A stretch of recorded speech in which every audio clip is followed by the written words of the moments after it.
The following radio program you're about to listen to is provided to you, the listener, by Inked Geek Studios. Get this and other great shows at inkedgeekstudios.com. All Geeked Up is brought to you by the Inked Geek Studios t-shirt. Get yours today at tiny.cc/igswag.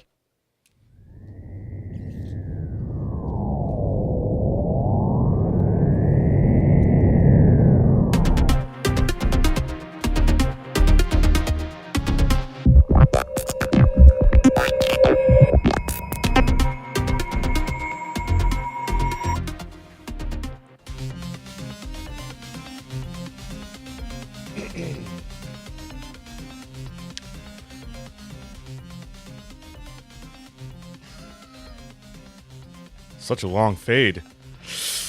You're listening to 3233 IGS, your Bloviation station. And now it's time for All Geeked Up. Here's your hosts, Nate and Brandon. Hey, Nate, what's going on? It's been a long time. Welcome to the show. I have no idea what that was. Hey, yeah, it's been a long time, and it's light outside. What the fuck is going on? Well, it's the morning. It's never happened before. No, it's not. I have coffee. For those watching live, they can see this bright window behind us. It's the light trying to save me. Oh, I've never been on camera in the daytime. We're being abducted. It's not actually light outside. There's a spaceship back there. Is that what it is? We're getting abducted. I'm Fox Mulder, and you're my sister? Apparently. I'm going to spend my life looking for you. Wait, I already do. Oh. So, All Geeked Up is here. What? What? I just want to hold on a second. I stopped watching Supergirl for you guys. Exactly. So it is our first morning show. All Geeked Up has been gone for about 2 months, like just about everything else was up till recently. And in the chat room, Growly Bear says, I stopped watching Supergirl for you guys. That is how much I enjoy your show. Well, we appreciate it. That is awesome. I mean, I'm no... Now, Growly is a dedicated fan. He's in all of our stuff. He hangs out in my streams a lot. He's from Singapore. He's cool shit. He hung out with us on that ride to Jersey last year on our Facebook live stream. So it's really cool. And yeah, he watched us almost crash for an hour and a half. Yeah. And talk about boobs. We got to explore a truck stop. That's right. No, but I just want to acknowledge that because it's like 11 o'clock at night there right now. So he's a trooper, and he always makes sure he catches our stuff when he can. So, and he's a fan of like all of our circle of friends. Like he catches all the else nerd stuff too. So it's one big happy incestuous family. I'm sure that his tastes are questionable, given that he would choose us over Melissa Benoist, but fine. It's us over a DC property. Take it as you will. I suppose. I suppose. But yeah, so it's been a long time. Holidays have passed. Snowstorms have passed. I've had my car Snowstorms fixed have passed, twice. and yet we're still having a snowstorm right now. We are. It is snowing. It is Wednesday, January 17th. It's questionable as to whether or not I'll be able to leave here after this. You're welcome to stick around. I mean, I don't know. I'm sure Mr. David Ginsburg wouldn't mind you hanging out. Right. But we'll see. But I got things to do. Places to go. No, you don't. No, I don't really. It's true. It's so true. It's like the Stephen Lynch Dungeons and Dragons song. Hanging out with my girlfriend. You have a girlfriend? No. Wait. You got a girlfriend? No. It's kind of a dickish thing to say. No, I don't. It's D&D. So, what do we have today? I mean, there's plenty of things. Let's jump right into Last Jedi again, since I bitched about that on so many shows, and I'm going to bitch about it again. Oh, what's your quarrel now? I've really done it to death, so fuck that fucking movie. That's it. Moving on. Right. What else you got? You got Han Solo. Yeah, Tell me about that. I mean, we'll use that to lead into Han Solo. So, Oh, I just got update that you're going to have an even harder time getting out because the plow just went around your car. Perfect. Looks like you're going to be pushing. So we got a leak. This was published on JoBlo.com, which is a great movie website. If you've never heard of it, no sponsorship, but I'm a fan of JoBlo, JOBLO.com. Great movie news. So we have an official synopsis for Solo, a Star Wars story, finally revealed, and the italicized quote press release thing says, board the Millennium Falcon and journey to a galaxy far, far away and solo a Star Wars story. An all-new adventure with the most beloved scoundrel in all of the galaxy. Through a series of daring escapades deep within a dark and dangerous criminal underworld, Han Solo meets his mighty future co-pilot Chewbacca and encounters the notorious gambler Lando Calrissian in a journey that will set the course of one of the Star Wars saga's most unlikely heroes. So it sounds like the movie is exactly what I wanted. It sounds completely vague, and you really don't get anything. No, but what I was hoping for from this movie is meet Chewie, establish that friendship, show how he gets the Falcon. Right. That's what I want. I want to see his home world, since he's Corellian, and I want to see... You know what's funny? There have been set photos. So you see Lando, right? Right, which is Donald Glover. Right. Yeah. But he's wearing what he wears in Empire, right? So am I to believe that over the course of like 40 years, this guy just never changed his wardrobe? I'm pretty sure that the cape that he wore in Empire was indicative of him ruling Bespin, or being the leader of that particular colony. He had aspirations. Apparently so. And another thing, Lego had their toys leaked, and the Falcon does not look like the Falcon. The iconic notch in the front is not there. It's together, so it kind of goes to a circle to a point. Now, that ship is a Y-133 freighter, and that notch is meant to like hook on the cargo and push it. But in space, there's not really weight, so I don't see why you would need that. But anyway, so I think that, he says slight modifications, right? So the ship initially looks different, and then he completely changes it. Why does he change it? For the Kessel Run? Does he need it to go faster? Is he losing weight, gaining weight? What's the deal? But if that ship is a different color and totally looks different through most of the movie, I don't know, man. Well, you have to expect that the ship was maybe painted at some point. Painted, sure, but if you change the way the ship looks completely. Also, in the next Star Wars movie, do you think that since there's not really anyone left to die except Leia, they're going to crash the Falcon? Well, Leia's... Well, yeah, so let's talk about... I mean, we can kind of go there a little bit, too. Okay, so yeah, I think... he made modification for smuggling hatches. Yeah. You think that's the only modifications he made? Yeah, I mean, crashing the Falcon would be, that would be almost more iconic than any of the characters. I mean, that's really the last bastion of, like, iconic shit from the original movies. You can't kill Chewie.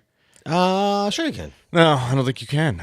He's long-lived, and like, I don't know. I don't think they'll kill Chewie. He doesn't speak. How are you going to get a good scene out of that? Maybe we kill C-3PO. Yeah, 3PO is malfunctioning. We got to smelt him. He's got to go to the smelter. I mean, really, think about Chewie dying. So if he got shot by a blaster, all you would smell is hair. What's his great monologue going to be at the end? Ah! Yeah. He does the Tarzan call again from Empire. How long do Wookiees even live? I don't know. What is their lifespan? Because we're up to like 40-something years now, aren't we? Well, even more than that. He was in the originals, the prequels. Chewie was? Yeah, he has a scene with Yoda on Kashyyyk. In the prequels? Mm-hmm. Oh, yeah, that's right. So we're talking like almost 100 years. I don't know. Corey, if you're not still showering, now that the whole world knows that. Corey, just turn the mic on and yell at us. Yeah, or maybe Growly knows, or maybe Amy knows. Well, because I went to Amy last because I know she's not the biggest Star Wars fan, but I don't know. Does anyone know the lifespan of a Wookiee? There's your call to action. Hashtag lifespan. Wookiees. Hashtag Wookiee span. That could mean several things. Hashtag furry life. Wait, that's a different thing. Yeah, don't do that. That will, do it, I guess, but like that will get some really questionable tweets and stuff. So I've watched a lot of good shows lately. The anthology thing is really 400 taking off. years. 400 years. Fuck. The one person who's not a big Star Wars fan must have Googled that, huh? That beast is going to be around for a while. No, he'll be around until Rian Johnson's trilogy. Then he'll fuck everything up, and he won't be there. Maybe Chewie has force powers. Maybe, and he's the leader that will rise the people. Now you're Jar Jar Binksing. I was gonna say, am I almost Jar Jarring it? Man, yep, 400 years, cool. Yeah, so regardless, I don't know. We'll see what happens, but.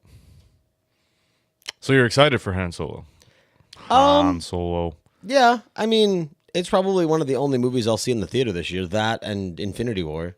Yep. I'm definitely leery of Star Wars movies now with this last movie. I know I seem to be the only one, but I will go see it, and I know that I'm. Oh, he's apparently 2:30 in episode 7, so he's almost there. yeah, he's middle-aged. Yeah. Like I mean, I'll go see it because I want to keep the anthologies going or the Star Wars stories going, and I know I'm just one person, but like I hope that other people feel that way. Like, Oh, everybody will see them. I'm lukewarm I'll see about them, it, but right. I'm still going to be, like, I let myself get way too excited for Last Jedi and was let down. well, see, and I think that's the But I problem. blame Force Awakens for that because I went into that and was happy. See, but I think that's the problem is that, and we do it with movies, we do it with games, and I think we've talked about it recently as well. But we like nothing is going to live up to the hype, no matter what. Like, I really worry. Like the big thing with gaming is this year, supposedly this year, we are getting the remake of Final Fantasy VII. Right? Chewie coughing hairballs. Can you imagine if Chewie's down on his hands and knees like a cat? That would be hilarious. on the Falcon, you know. Wait a second, I got a hairball. You know what sucks about having a beard? You eat and kind of sometimes hair goes in the corner of your mouth, and you can feel it while you chew and it pulls. It's terrible. It's terrible. It's terrible. Terrible. It's just terrible. That's nasty. Oh yeah. Nasty. It's nasty. Okay, so back to my point with hyping. Yeah, so Final Fantasy VII remake is coming out this year, and I'm gonna love it because Final Fantasy VII. I don't care what anybody says; it's the best of the Final Fantasy games. But there's a lot of hype for it because we've wanted it for years. Yeah, like but almost that hype is validated. You already know what it is. right? But if the remake isn't as good as we expect, then it's not going to live up to that hype. Because Well, where would it fall short? Only in the graphics, right? well, we already know they're changing the battle system. Okay, Which so then I they're like. tweaking it completely. Yeah, so they're going away from the turn-based combat of the original and going to more of a free-flowing action combat base that like Final Fantasy 15 had. So it plays more like a Devil May Cry Darksiders. So you're gonna have to remake the game. Well, no, they just they're getting rid of random battles because nobody likes those in modern RPGs. But it's not turn-based anymore. No, it You're hasn't. changing the whole dynamic. It hasn't been for a while. No, but that game was. Right. So you're changing the whole dynamic of the game. Right, but they're making it so because those of us that loved Final Fantasy VII put like 300 to 400 hours into it, so they're giving us a new experience, which I appreciate. I just wonder if people who like that experience for what it was are going to like what it is now. No, there's a massive uproar about it going to free flowing. There's always going to be dissenters, no matter what you do. Right. Oh, for sure. But that's kind of my point. There is like going into Star Wars. Like you put so much hype into it that it's bound to fail. You're giving it unrealistic expectations. Well, right, but like The Last Jedi, you know, you've done an about face on decades of lore that they've built up. All you're doing in the game is changing the way the game plays, but the story is still the same. Yes? In 7? Yeah. Yeah. No, I assume there's a really questionable cross-dressing brothel scene in 7. And because of what's going on in today's society, I don't know if they're going to do that because it's very, very rapey. Like before the whole like Harvey Weinstein thing and then the floodgates opening, they had said that was going to remain in the game because it was contextual to the story. It wasn't like rapey for rapey's sake. But now with everything going on, Right. like I don't know what would get more contention, removing it and changing the game or having it and facing the backlash. Well, herein lies the problem. Rape in real life is wrong. Rape in entertainment to further the story and show characterization, not necessarily bad. Look at Vikings. I watch Vikings. Right. Obviously, Vikings is a very rapey show. And to be true to history, I mean, men are raping women, women are raping men. Right. It's rapey. And that's the thing. It's contextual to the time. But to show your characters and how they are and how history was, you kind of need to show that. So entertainment for entertainment's sake, but in that particular case, it doesn't really have any bearing on real life. Same with a game. Right. We're not watching Harvey Weinstein in the game. Right. Let me jack off into this plant. You watch. Well, that was Louis C.K. Tap A, tap A, tap A, tap A. It's a flash game. Well, yeah. So, it's kind of like the conversation. I was having a conversation yesterday about not sexual violence, but murderous violence. Remember the game Hatred? That was a big deal a couple of years ago. Yeah. The one that was just a mass murdering game. Yeah. So Can you get that game now? I own it on Steam. Is it on Steam now? Yeah, I'm sure it is. It's not all that great, and you can't stream it on Twitch. So, No, you're just walking around killing people to kill people. right, yeah, exactly. And I had this conversation, and we talked about this on Geek Access. We have. On this show and on Geek Access years ago. We had an episode called "A Veil of Legitimacy." Is it weird to think that you've done this so long that you can say years ago now? I know, right? So it actually would be, again, that's probably the best episode of Geek Access that ever happened. So, like, if you are interested, go check it out. But it's on the mega feed. But anyway, yeah. So in that game, you are, a long black-haired, black trench coat wearing mass murderer. You walk out of your house saying it's a good day to live, it's a good day to die, and you just start shooting. So Twitch banned it. It got a lot of flack. The game, it's a twin-stick shooter. It plays well, but there's nothing to it. You're killing for killing's sake. Unlike Call of Duty, where, the killing isn't the story. The killing is a means to an end because you're in a war. Right. Grand Theft Auto, yeah, I mean, it's maybe borderline. Like, you definitely just drive around running people over, but, like, there's a story there. You're trying to... Yeah, Grand Theft Auto is basically the same with a thinly veiled mask of, here's a story. And that was the whole point of that episode, was, like, either way, it's pixels killing pixels, but do we use the element of a story to give the violence a veil of legitimacy? And my thought was, if it's killing for killing's sake, I don't like it. If killing is there to forward the story, if it's part of the story and not the lack of story, then I'm cool with that. Like, again, Call of Duty, sex, for example, in video games. Like, you cannot stream a pornographic game on Twitch. However, So you're not going to see Kratos on Twitch. Well, no, no, but that's where I'm getting to. The God of War games, and I mean, the God of War games, the sex was a little bit frivolous. Like, it didn't really forward the story at all. But, like, in Castle Wolfenstein, in the first New Order, the New Order, the one that was a couple of years ago, old now. Within the first hour, you and the nurse that you save end up having sex. She just watched her whole family get murdered by the Nazis. Blazkowicz, the main character, he saves her. And before they get on the train and go to Germany, or wherever they were going, I forget, Berlin, I think, they end up having sex. Or they're on the train, excuse me, but before they leave the train, they have sex on the train. Because, there's a bond there. She just had her family murdered, he saved her life, he killed the Nazis, blah, blah, blah, blah, blah. Emotions were running high. Right. It wasn't overly lewd. It was there, like, she was riding him in the game, and there was sound effects, but it was relatively short. And it forwarded the bond between their characters. Actually, and they play on it later on in the game, because there's another scene where when they're in their hideout, they end up having sex in the hideout. And one of the other guys, like, can they just stop that for a minute so we can get on with the mission?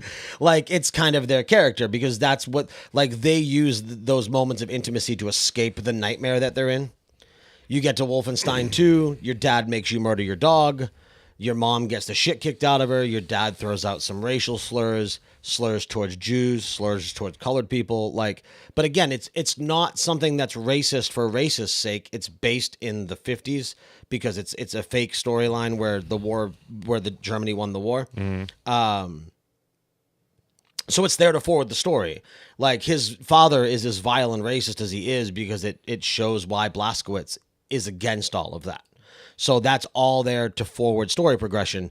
It's not like you're just going around American history Xing people. So, like, again, I think if it's there to support a story, I think any element is fine as long as it's part of the narrative. If it's just there for, and this works because, like, we both like shock value comedy, but if it's just there for the shock value, I think that takes some of the artistic merit away from it. Right. We have a callback in the chat room from Mr. Corey. My Wookiee lasts about 4.5 minutes, not including the dozen or so fake starts because Brandon's sultry voice kept getting interrupted. That's true. That's very true. I love that, Amy was helpful. You are an interjector. Was helpful. That's very true. Corey, the one that usually has all the information, came back and was having fun. He really brought it home. He did. Oh, video games. Rape, swears, shock value in video games. Right. You know how you get around all that? You make the people you kill in video games monsters. Well, that's why you'll never That's why everybody is a monster. That's why you'll never see a World War II game where you're playing the Nazis killing That's the why Americans. in like superhero movies they fight robots and aliens and shit. Right. Because they're never going to kill anybody else. Oh, you mean not in this day literal and age. monsters? Yeah. I thought you meant just like make them monstrous Well, humans. Nazis are always okay. Right, yeah. Nazis, skinheads, Well, you can unless kill you're- them in droves. It's fine. Unless you're in the South. Because, there are sympathizers. Tell me again, where are the shithole countries exactly? Here. We're Here, in right. One. We're in one. A little bit south of us, maybe? All right, let's not get political, but yeah, I mean, I know I started it, but I smell a civil war. yeah, it's not going to end well. Fortunately, Only 3 more years, man. Maybe. Fortunately, Maybe less. I'm too old and my kids are too young, so it's perfect time for it to happen. It's funny how life is, you get old, right? Yeah. I mean, we're not old, but No, but we're old for all of a sudden we're old enough to be jaded and just be like, fuck, aren't we fucked? Yes, here comes Konami Wig Monster Raper 5. I think he meant with typo. He's got only one hand to type with. Well, I like Wig Monster. I think Wig that's Monster. better. Konami Wig Monster Raper 5. Verbal trademark. I'm taking that. Call JF. We're going to write that shit. Wait, so is the monster wearing a wig, or are you wearing a wig while you're doing it? Because I'm confused. No, it's a wig monster. It's like Uncle Fester, man. He's coming at you. Literally. He's sweeping along the floor, right? Wait, you mean Cousin It? I don't know. I don't ever watch that shit. We watched it for Movie Busters. Yeah, it still sucks. No, I like the movie with Raul Julia. That was good, but the Right. show, never watched the show. Okay, so Wait. Uncle Fester was Christopher Lloyd, right? Yes. Yeah. Doesn't Fester just seem like a better name for a hairy monster, though? Well, especially for that hairy monster, because, Fester the Molester. Right. Or Chester the Molester. Or Wig Monster Raper 5. It's a disguise. Or Okay, is it Wig so hold on. Monster? Is it Wig Monster Raper 5 or like Wig Monster Raper 5? Like times? Wig Monster Raper 5. Too many rapes. All right, let's change the subject. Okay, so while we're on sensitive subjects, okay, so it came up in Overwatch. So one of the biggest... Oh, call back to the beginning of the show. Yes. The 32-33. Did you get that? No, How did you not get that? I don't know. 32-33, upward inflection, because I don't know how old I am. Hence the name of the quote-unquote radio station is yeah. 32-33. I get it. Your bloviation station, because you just interject and yap, right? That was fucking genius. It was, but I mean, the need of your explanation is not a discredit to the genius of it. It is a discredit to my ability to pick it up. I'm glad that you just said the need for explanation, because that is my biggest point with The Last Jedi that I always forget to bring up. So after that movie got released, all you saw in your fucking feed on Facebook was Rian Johnson going around explaining why he did what he did in each scene of the movie. That right there is the problem with the movie. You don't see that with any other Star Wars movie. Oh my God, we have to interview the director and have him explain why he did this. We just don't get it.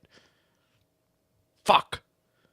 Anyway, go on with what you were going on with. Okay, so while we're talking about language and things that are appropriate or inappropriate in different times, so this came up in Overwatch when we were playing.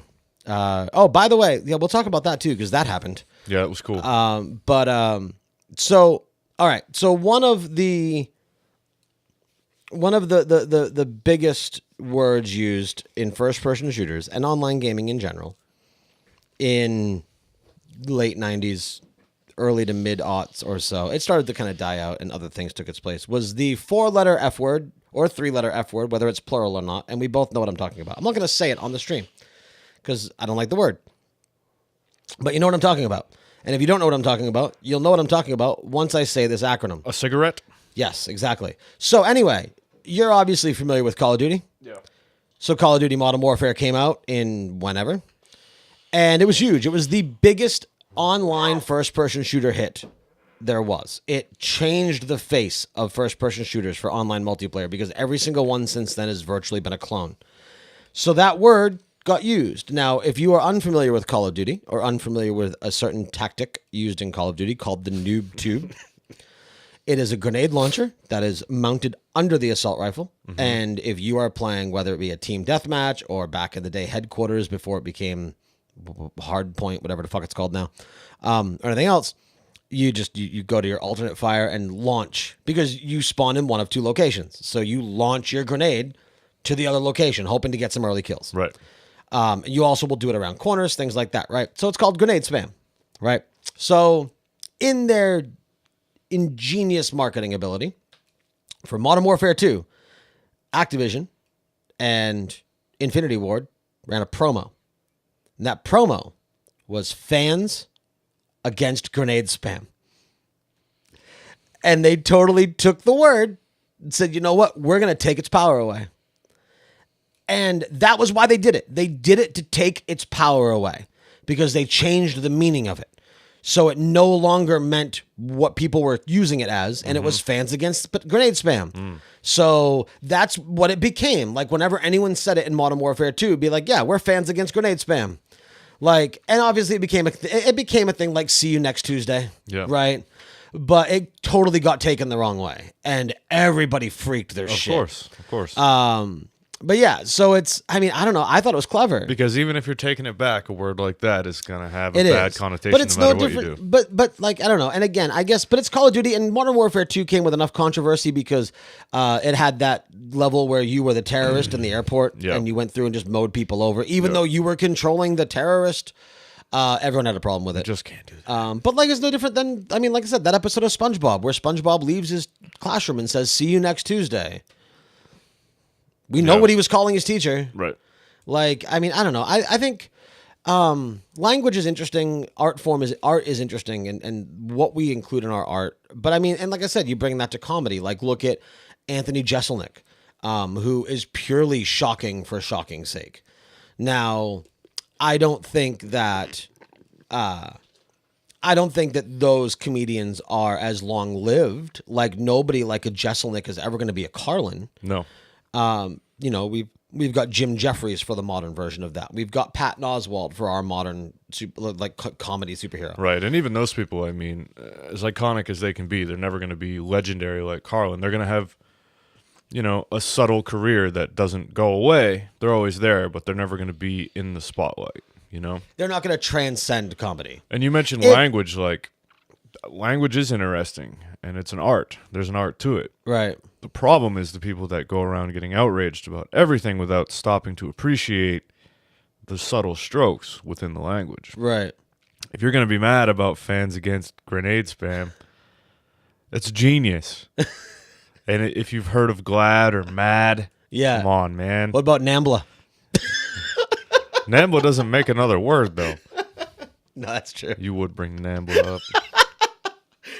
Do you think it was in the South Park episode that I watched recently, so it was right there. Do you think on Kashyyyk Wookiees have their own version of Nambla? There's like some weird Jesus. See, now that's a bridge. Some weird pedo That's Wookiee? a bridge too far. Do you think baby Wookiees are hairless? No, but you know what? While we're just combing the inappropriate, combing the inappropriate. So that's nice considering the Wookiees. Right, exactly. That was my point. See what I did there? So I was driving by the strip club and I was making a joke because on their sign, they're getting into the playoff feeling too. I forget what it says. It's something Rogers or something. But it's making fun of Roger Goodell because fuck Roger Goodell. Right. So that brought up how I love it when it's midget time because it says, and I only use that because that's what they use. Midget strippers and midget wrestling are the only 2 times it's okay to use that word. Otherwise, it's little people. But their sign says, the midgets are coming, the midgets are coming. Now, I've been to a midget night once. I've been. It's hilarious. Chrissy took me for my birthday. It's not intimate or stimulating in any way. It's funny. Like, there was one midget there that did a lap walk, which was wonderful. Right. But I had brought up this thought. There are people who have a little person fetish. Is that not like a stone's throw away from being a pedophile? I don't know. I think it's different mentally because with a little person, you feel strong. I don't know. Is that not? I don't know because I don't think about kids, man. I just don't. Like, it's not. I'm not wired that way. Isn't it scary that like somebody has like an attraction to a smaller stature.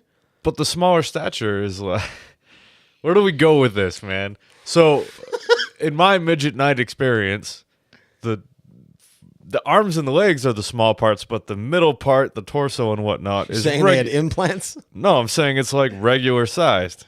It's like if I took you and gave you just tiny little legs and tiny little arms. Leave your big head and your big body. So what you're saying is they're Tyrannosaurus Rexes. I don't know. I think people, I don't know. If you have a fetish like that, I guess you just feel powerful and you can pick them up and spin them around. I don't really know. That's like assuming that furries are automatically into bestiality, aren't they? I would assume that. Well, yeah. I mean, now, okay, maybe I see your point, though. Like, just because somebody wants to be intimate with somebody else, another human being dressed as an animal, doesn't mean they want to have sex with an actual animal. So you have a human being that's into a woman dressed like a child. Does that mean he's not actually into a child? You know what? Actually, now that we're kind of all encompassing this, look at Max Hardcore. Do you remember Max Hardcore? No, but now that we're all encompassing this, Corey's got a good point, and I stand corrected. I'm wrong, because for me to say that, it'd be no different than like somebody who watches like quote unquote schoolgirl porn. I knew like, that's where you were taking that. Like the pigtails, the plaid miniskirt. Just because you enjoy an actress who's 18 to 21 dressed that way doesn't mean you'd want an actual schoolgirl. So you can have the fetish without knowing the boundaries and without wanting to be perverted about it. Right. More perverted about it. And there was a time in my life where I was age appropriate to have schoolgirls, and considering Macaulay, I did. Right. So I guess it's a callback to that. It's a throwback. It's a remake. Throw in a remake. throw Is it a back. remake with better graphics and a different play style? That's right. Back to the Final Fantasy. I'm better now than I was. So back to the strip club thing. It's not turn-based anymore. It's more fluid combat. Do you hear the strip club advertisements on the radio? I fucking hate them. Oh my god. Namely the one for today where it's country day and they're like, "Oh, let them drop their tops and show you their pretty little country style." Right. Oh my fucking Which god. which is even more stupid for PTs because they can't go bottomless. Oh, it's fucking But dumb. no, the one I hate is the one where you get like the sultry voice. Yeah. And like it's like they bleep everything out. Like Yeah. what does the P stand for? Yeah. It's like no, but you it's know so what's bad. great, and you had to have heard this. And I told somebody about this too. You had to have heard this. The lumber store that spoofed their commercial. Did you ever hear it? I heard it. The get some hardwood. Yeah. I'm like that again, genius. That like let's take the annoying PT's commercial that everybody hates and make a lumberyard commercial out of it. Was that Hammond or the other one? I think it was Deering, wasn't it? No. It's a local company. Well, I guess Hammond and Deering are both local. I didn't think but Hammond was. Hammond is, but Hammond's all over the state, but it's within this state. Right. No, I'd have to look it up. I don't remember. Doesn't matter. It's not a big one. The only time I've ever heard their name was in this commercial. It doesn't matter. We shouldn't name names anyway. No free rides. Only our names. This is all geeked up. But yeah, no. So no, that was funny. Man, that was tangenting. So yes, Corey, I appreciate the moment of insight. You were completely correct. So I stand corrected. I hadn't quite pieced the puzzle together that much. Tangenting is the best part about the show. It is. I But do like freeform. let's wrap it back around a little bit because something huge happened, not just in Overwatch, but in Blizzard proper, or in esports proper. The Overwatch League started. It had some preseason stuff, but it started officially this past week. We had it up here on the 4K on Twitch for a little while last week. It's awesome. I love it. I'm as everybody knows, Amy is there in the chat. You know, she does the Overwatch podcast with our friend JF, and they play Overwatch all the time. And as everybody knows, I typically am a little lukewarm about it. Mm-hmm. But and I don't play it. The esports broadcast, the casters that they have, the Blizzard Arena. Now, a fun fact about the Blizzard Arena, I don't know if you know this, it's the old Johnny Carson Theater. Is it? Yeah. Wow. It was the prestigious Burbank Theater in California. How far it's come. It's the old Johnny Carson, yeah. So it was incredible. Incredible so much to the point that I got back in the game.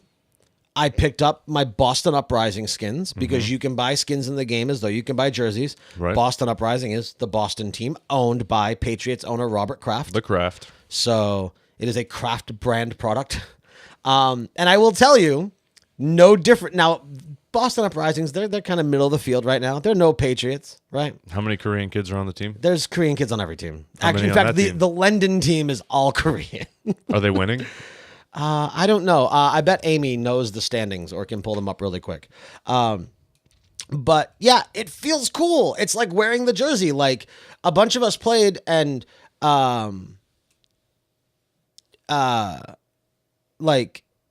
me, Amy, JF, and I think Tony were rocking the Boston Uprising skins.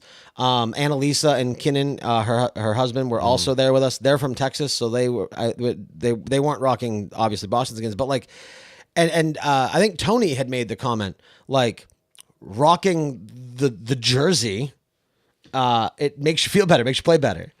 And like we were kicking ass most of the night. Like it just gives you that. Like it's cool true. because you're repping your team. Right. It's funny how that works. Yeah, but that's always been the but case. getting on there and repping the team, like it makes the game that much more fun. Like I had the most fun playing Overwatch as Reaper, repping the Boston Uprising skin, who looks badass in that skin.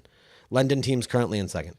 Like I felt I had more fun hanging out with my friends and playing that game that night, repping the skins, than I have in Overwatch in a while. So something about the competition, even not being a part of it, but just knowing it exists, to me, in my opinion, validates the game more. Because pro Call of Duty doesn't get that attention. No, and just how polished the show was in general. Like, Oh, yeah, it was I'm not good. one to sit around and watch other people play video games, except you. But given the nature of that, the replays and everything, and just the high energy of it, it's like you take watching wrestling and watching football, put it on a computer screen, give me some Asian kids, some virtual jerseys. Super exciting. Right. I mean, it was too. I mean, the way, you're spectating basically, but yeah, you see a great play. There were some awesome plays, man. I think the best thing about Overwatch and watching it live there, and like Amy had made a comment about it as regards to the way she plays Zenyatta and the way she plays Junkrat. I didn't personally see any Reapers. Reaper and Mercy are my two mains. Though, I mean, I'll do a Soldier 76 if Reaper doesn't fit. I didn't see any Reapers. I saw a lot of Genji at the time. Oh, yeah. I think Reaper's a little slow. I don't think he fits a meta at the moment. No. But the one thing I've noticed is that when it comes to Overwatch, like there are people who are just, because of the time and effort they put into it, they're better. They have faster reaction time, better hand-eye coordination, like they have the practice. Right. But I think what a lot of it comes down to is it's not just the shooting, it's the execution of plans. It's the teamwork. So I think that having it up there for more people to see, I think will bring more people to the game, because it's more about, it's like a MOBA in Right. that it's more about, Dallas has a vicious Reaper player. It's more like a MOBA where it's more about the execution and less about the pinpoint. Like we were talking and it was like, you look at some of like the weapon accuracy on some of these characters and it's low. Like exactly like Amy in the chat said, it's objective based. There is no, I mean, there was on the arcade for a little while, but when it comes to Overwatch proper, there is no team deathmatch. It's all objective. And like if you're Junkrat, you're bouncing grenades around a corner to keep people off that corner. You don't Right. care if your grenades hit them. Right. You're basically laying down like suppressive fire. Right. So it's a lot more. Having an objective in a game like that is always better anyway. Team deathmatch always falls flat. Take Battlefield. I mean, all of the Battlefield that I play, it's never team deathmatch. Right. It's always an objective. I get tired of, and that's why, like, when it comes to MOBAs proper, like, as popular as League is, it's why I prefer Heroes. Right. Because or League of Legends is essentially the team deathmatch of MOBAs. There is no map objective. It's just, I mean, other than destroy the tower or destroy the base, but it's just kill, kill, kill, and do. In Heroes, every map has a different map objective. So it's more like a strategy game. And I like that approach better. Yeah. So many games would be better with friends if they were played the way they were meant to be played. Right. With structure and planning. Right. But a lot of times that doesn't happen. Well, that's why some of the most fun that I have in Overwatch is playing with the group that we have because just like it feels, and again, I compare Overwatch to MOBAs more than shooters because again, that strategy and that teamwork, and just like in a MOBA, and we did this the other night.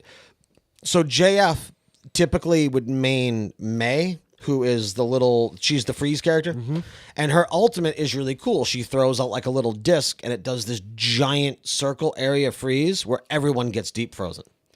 And we actually won the match with this combo. He throws it out, freezes everybody. I run in as Reaper, pop my ult, which is like a spinning, I forget what it's called, but you spin and shoot the pistols and just kill everybody. Yep. So he dropped it, froze everyone. I hopped in, did my spin, killed the whole team. We captured the point and won the match. You get awesome moments like that where teamwork just clicks, and that game is incredibly fun. I think this is the most positive I've been about the game in a long time. It is. I'm surprised. My excitement that I had when I was at BlizzCon and I saw Metzen unveil it in 2014, like that excitement for Overwatch is back with the introduction of Pro Overwatch, and I'm super pumped. I'm glad. Me too. I'm glad you're pumped about that game again. So what's going to happen with the Major League Gaming here? Is it going to be seasons? What's going on? We have Death Blossom. This is a tournament now, right? So right. Well, it's a season. Right. So it's going to come back every year. Yeah, it's going to be. There's different weeks, and then again, Amy can probably explain this better. And for more information, certainly check out the Overcast with her and JF. Right. But it's seasonal structure. There's games on Wednesday, Thursday, Friday, Saturday. It's actually really cool. For the very first game, the first game for Boston last Thursday night at 9, there was a bar in Boston that did it just like a sports bar. They had it up on the big screen, and you go hang out in the bar and watch Overwatch. Yeah, we had talked about that. And given there's a couple bars here that are video game centric. Now, I wish that they would do that here. I would be totally into that. I really am surprised where Kraft owns the New England Patriots that he didn't make it the New England Uprising. It's true. I mean, why he would just make it Boston. I mean, I guess it doesn't matter because we rep the Red Sox and the Celtics and the Bruins. Right. So New England is really the only team for any sport that encompasses, except for like your country teams with like world sports. Offhand, I can't think of any others. There are 4 stages, 5 weeks each, then the playoffs, finals, and an All-Star weekend. So it's a sport. Is All-Star Weekend like the Super Bowl? I hope All-Star Weekend, now we might already know this, but I hope All-Star Weekend is kind of like it's all the arcade matches. Oh, so we were talking yesterday, right? Season goes through August. Cool. Oh, so it's long. Damn. Yeah, damn long. I thought it was only a few weeks. So we were talking yesterday, how cool would it be? So all these pro sports have really fun things during their All-Star weekends. With basketball, you have the shootout. With hockey, you have the shootout. With baseball, you have the home run derby. How cool would it be if during the All-Star weekend for football, finals is the Super Bowl, so All-Star weekend's All-Star weekend, yeah. Wouldn't it be cool if they had like some sort of field goal kick tournament for all, like put like a giant board up between the posts with like circles, so it's like sack tossing, or like thin the posts, have them kick it from different angles, put up like sloped things on the path, so you have to kick and make the ball round or whatever, so you have to kick it and have it like slope and then go through. Like they could do so much fun or so many cool things with like alternative field goal kicking. Why don't they do something like that? I don't know. With this, they should have the fan come in. You know how they have like, score a half-court basket or whatever, win a bunch of money? Yeah. They should have fans like be able to come in game and kick the like pre-game and just have, I don't know, have a match or something. Winner gets whatever. Right. That would be awesome. Oh, in Overwatch, yeah. All-Star Weekend is like the actual All-Star game, Atlantic versus Pacific. Oh, that's cool. Yeah, no, I'm really excited to see what it does. And we talked about this while we were playing Overwatch too. I'm really excited to see what having this arena means for their other games, like WoW Arena in this in this auditorium, professional HOTS, like with that fully wrapped screen and like the presentation and setup. Like now it's time for Blizzard. Like, I mean, they've got it. They've got Pro Hearthstone, Pro WoW Arena, Pro Heroes of the Storm, Pro Overwatch. I mean, really, Diablo's the only thing that doesn't hold anything in there. Right. 6v6 All Mercy for All-Star Weekend. That would be cool. So, outside of Overwatch and outside of everything else, we can do maybe like a quick recap. Like, what have you been playing? What have I been playing? Well, lately I've been playing StarCraft and StarCraft 2 a lot. Yeah. I jumped into SWTOR for a while. Jumped back into WoW for a little bit, but then I got into The new SWTOR. patch came out today. I know. Or so today's Wednesday, yesterday. Tuesday, right. I'll be back into that at some point, but I just don't StarCraft has really taken up a lot of my time lately. And always Ghost Recon Wildlands. Yeah. They had that Predator event. Right. Where you go in and basically play an antiquated version of Predator 1. Right. Super fun. I wish there was more to it. What else? That's basically it. Lots of the other Tom Clancy game, The Division. The Division, yep. Lots of that. Yeah, 1.8 came out fairly towards the end of last year. And, it completely overhauled the game. It's incredibly fun. So outside of that, I've been watching a lot of TV. New season of Black Mirror. Yep. New season of X-Files. Amazon released Electric Dreams, which is essentially their version of Black Mirror. Okay. Super good. Super good. Not Black Mirror, but still I've gotta watch super that. good. I think you would like Electric Dreams better. It's a lot more sci-fi, you know? Right. I know you're more of a fantasy guy, but Right. I think you would like it. Cool. But you have been making some train I've been doing a tracks. lot. Yeah, I have. I'll go direct tangent. So you're talking about TV. I've been binging South Park. It's so fun to go back and revisit that show. Yep. And the lines that they crossed way back in the day. Like, I mean, because we were young when that show started. Like, we weren't young, but we were young. No, but this is like contemporary Simpsons for us now. Right. This is because we're in 20+ seasons of South Park now. It's crazy. So and like, is Family Guy still a thing? it's still around. Yeah. It's not gonna. I mean, it's still there for its fans, but it's not. It's no South Park or Simpsons. I've And I will outgrown contest. all of that. I don't care what anybody says. South Park is better than Simpsons. I never watched Simpsons. So.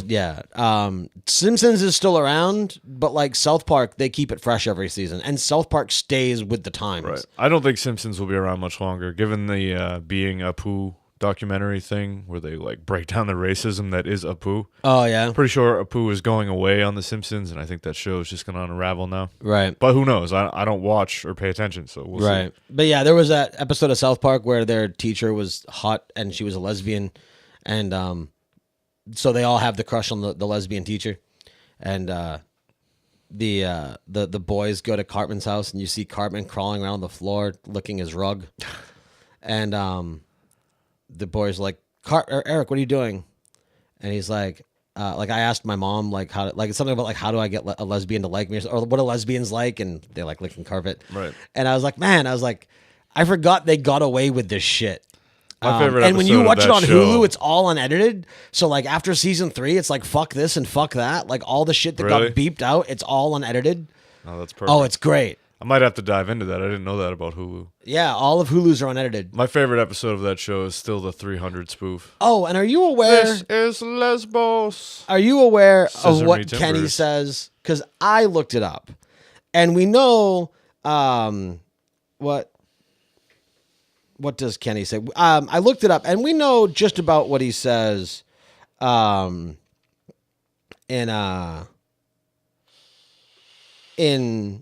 season 1. So these are Kenny's lines because I love them, and they're never edited because they're hard enough to understand. Right. So in the unaired pilot, before he got risque, he said, "Our town is bigger, damn it, right down to the little granite." Because it's part of the rhyming in the song. Yeah, exactly. Season 1, season 2, I like girls with big fat titties. I like girls with deep vaginas. Season 3 to season 5 and the remastered season 1, season 2. Me, I got a 10-inch penis. Use your mouth if you want to clean it. And then Timmy for season 6, when Kenny was dead, said, Timmy, Timmy, Timmy, Timmy, Timmy, live in the lie, Timmy. Season 7 through season 10, someday I'll be old enough to stick my dick up Britney's butt. Wow. And then season 10, episode 8 to present, I like fucking slutty bitches, and I know my penis likes it. And that's our show. Thanks for coming. That's a great place to end. Say that again. Say it one more I time. like fucking slutty bitches, and I know my penis likes it. All right. I like fucking slutty bitches, and I know my penis likes it. Yeah. And it's never edited because Can we it's say muffled. that together? I don't know. Anyway, so yeah, so back to recap. Thanks to Beer Ninja, aka our friend Tony Sandol, I got into Transport Fever. Came out in November of 2016. I don't know who the developer is, but it is essentially the modern HD version of Microprose's Transport Tycoon Deluxe, which I have been looking for ages. I'm aware Open Transport Tycoon Deluxe exists. It is the open source version. It looks like shit on a 30-inch ultra-wide monitor. So this is fully HD. It's beautiful. It is specific down like to the nitty-gritty of if you like tycoon games, especially ones like trains, trucks, boats, planes, like get this game. It's $35 on Green Man Gaming. You can get it on sale for down to like $20-25. I paid $20 for it. But if you have a farm that produces grain and cattle, you bring that farm to a processing facility which produces food, which you then bring to a city, which you then have to have a truck system that transports that food throughout the city. And like you have to keep your demand high. If you don't keep people wanting food, therefore the food processing facility needs to keep processing food. They don't need grain and cows, so the farm won't keep producing cows. So you have to continually keep the influx of demand high or your transport system just falls. So you're constantly, so you're providing food to the city. So the people are eating, the shops are growing, but then you also have to buy industry production to the city. So the city will create more jobs. So the city will grow, therefore requiring more food, therefore keeping the processing plant and the farm alive. So yeah, it's deep and it's awesome. You can start in 1850. Also, the best part about it is it integrates very well into Steam Workshop. You get all these custom trains, cars, trucks, like actual branded trucks and stuff that people create on Steam Workshop. There's some really cool shit on there. If you like money building games, if you like, again, tycoon games, transport games, city building games, stuff like that, I highly, highly recommend checking it out. There's another one coming out in 9 days, January 26th, called Railroad Empire. That's a PC game. That's based purely around trains. It is much more of like Chris Sawyer's Locomotion or just the Railroad Tycoon. Again, Microprose games. But now that Microprose is seemingly gone by the wayside, it's nice that there are other companies picking it up because those tycoon games, it's just like Civilization. Like you can get lost in it. Yeah. Been playing a lot of Civ 6 with Miss Amy. We do our multiplayer games and we stream them. That's a lot of fun. We are almost done with the last one we were close to playing. I think I'm close to getting a scientific victory, but people keep blowing up my space, my shuttle launcher place with spies. So Damn. I'm almost there. I delved into Sims 4 for a little while. Incredibly fun. If you're a Sims fan, check it out. There's a lot to it. The socialization of the game is a lot better now. It's still single player focused, but they have an online community where you can download other people's creations. I know a cool Sims fan that isn't appreciative of you being a Sims fan. Oh, boo-hoo. See you next Tuesday. Factorio, which I'm doing for Indie Case Files this coming Monday, is incredibly fun. That game looks like a lot of fun. Yeah. But yeah, other than that, again, Overwatch. If I could ever get a hold of Hugo again, probably some Heroes of the Storm. Now I'm doing a new thing with my Twitch streaming page where I'm going to stream different things here and there. But as far as storyline games, single player story driven games, I'm going to pick a series and play through it. For that, I'm currently going through the Batman Arkham series. I finished Arkham Asylum last week. I'm making my way through Origin.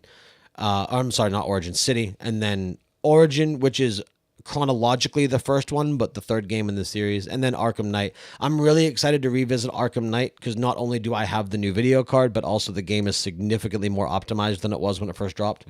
So, and now all the bonus DLC is out. So I'm excited to revisit Arkham Knight when I get there. I think what I'm going to do after that is probably do the Assassin's Creed series. That's an undertaking. Because that's a lot of games to play. I would like to see the Gears series. I've never played... if they would update 1 through 3 for them to be on PC, I'd love to do that. They have 1 and 4. Is 1 on PC? Yep. Okay. I have it on PC. Oh, with the remastered version. Yeah. But yeah, no, Assassin's Creed's an undertaking. So typically when I do those playthroughs, I don't go for all the bonus content of the older games. So like Assassin's Creed 1, I'll go through the main story. And that's all. Altair. And even at that point, 1 is almost just avoidable because after 1, Altair never exists. No. 1 is the only one that I ever played all the way through. Yeah. After that, more of the same. Yeah, but they change up enough. And Black Especially Flag, with Origins now. Origins looks great. Yeah, Origins is great. 3 gets piled on a lot, but being Native American, like I like the Native American story in 3. I had a lot of fun in the beginning of that game, too. Connor's kind of a lackluster assassin, but other than that, it's cool. Obviously, for Black Flag, which I have the flask for now, which is really cool looking. It's the pirate one. A lot of the ship control mechanics in Black Flag are in Origins. And then you have Syndicate and the other one. And then there's Brotherhood and Revelations, which are all based around the other Italian assassin, whose name Ezio. Yeah. Enzo. Not Ezio. Ezio is the wrestler. Ezio. No, Enzo's the wrestler. Enzo's the wrestler. So does Ezio. Ezio, yeah. Enzo's the wrestler. That's right. Fucking ease. Anyway, yeah. So I think that'll do it. Are we done? Oh, yeah. That was a solid episode for not doing a show for 2 months. It was good. It's always good. Very much appreciate everybody who hung out with us live on the Twitch stream. You guys completely rock. So yeah, if you are listening to this, or if you subscribe to the podcast and you're listening to this episode, and you could not do 8 o'clock on Friday nights previously, we no longer do the show then. So you can catch the show live at 10 a.m. Eastern time at twitch.tv/InkedGeekStudios or InkedGeekStudios.tv, which we now own. So you can just go there and I'll bring you to it. As for my personal stuff, you can catch all my streaming at xcynicx.tv, which is SYNEK, bordered by some X's. And I stream there fairly regularly. Again, I just kind of went off all the games that I've been playing, so I won't go over that again. But yeah, hop over there and play. Or check out me playing. You can hop on our Discord and join along with the conversation after the shows. The Discord is a mutual Discord between the podcast as well as our streaming community, which is Inked Geek Gaming. And then, all the gamers go on there, hang out and chat. But you can get to that. The direct invite link is inkedgeeklounge.com.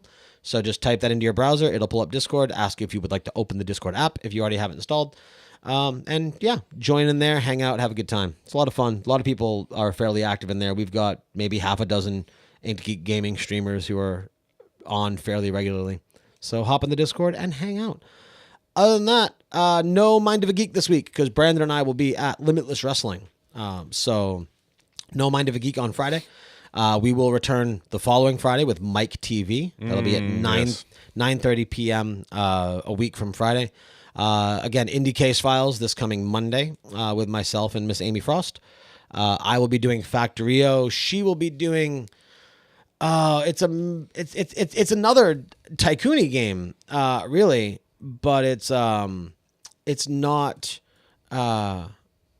It's interesting. Actually, again, Tony is a big fan of it. Tony played it on his iPad. Hold on, I'm just pulling up. Amy can probably name it if she's still listening. She would tell you before you found it. Yeah, but I'm also pulling up her View Steam profile. Mini Metro. So that is the game that she will be talking about this coming Monday. And then as we get into February, there's going to be a lot of dating sims for Valentine's month for Indie Case Files. There's Dream Daddy, the dad dating simulator. Wow. There's some cat dating sims that she's going to be playing. Wow. Where you are the only human in a cat civilization and you date cats. These exist. I know a few people that would be super happy to hear about that. It's not my personal mission to tell people about that. So Indie Case Files is every other Monday at 9:30 p.m. Again, inkedgeekstudios.tv. So check it out. Check it out. But other than that, I think that's going to do it. Oh, as per usual, I kind of feel bad mentioning it because we were gone for so long, but we're back. If you want to support the show and support us at Inked Geek Studios, you can go to patreon.com/IG Studios. Throw us a buck. If Annalise was here, it would be give him $1. Give him $1. We're not going to holler. We are within $20, I think, of our monthly goal to have a monthly patron-only hangout where you, as a patron, get to come on Google Hangouts and hang out with the show hosts and chat with us. It will get recorded, and you also get 1 week early access to any pre and post show content. I will tell you up front, there probably won't be post show content for this episode today because we're still getting used to the 10 a.m. thing. But there was a bunch of stuff there with the Jackie episode.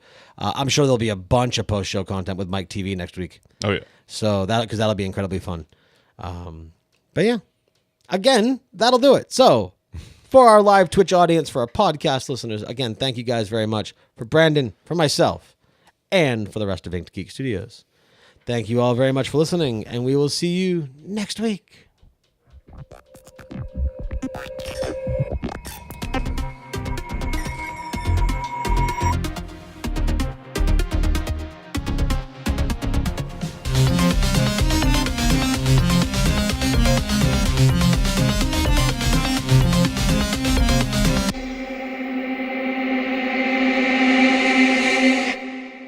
You've been listening to an Inked Geek Studios podcast. For this and other great shows, go to inkedgeekstudios.com.